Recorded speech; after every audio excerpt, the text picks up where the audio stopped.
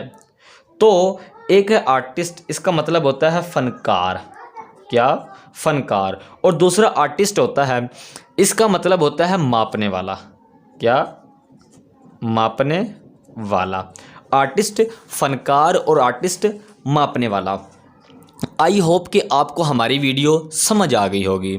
अगर आप अभी तक हमारी वीडियो को देख रहे हैं, इसका मतलब ये है कि हमारी वीडियो आपको अच्छी लगी है। अगर आपको हमारी वीडियो अच्छी लगी है तो काइंडली आप हमारी वीडियो को लाइक कीजिए, क्योंकि अगर आप लाइक करते हैं तो हमारी मेहनत का हमें फल मिलता है। अगर आप लोगों को ऐसी और वीडियो देखने का शौक़ है, और अगर आप पढ़ाई के रिलेटेड न्यूज़ और इस तरह की वीडियोस को देखना चाहते हैं, तो जल्दी से हमारे चैनल को सब्सक्राइब कर लीजिए और साथ लगे घंटी के बटन को प्रेस करके ऑल पर सिलेक्ट कर लीजिए। वीडियो को क्लिक करने के लिए बहुत शुक्रिया। अपना बहुत सा ख्याल रखिएगा, दुआओं में हमें याद रखिएगा। अल्लाह हाफिज़।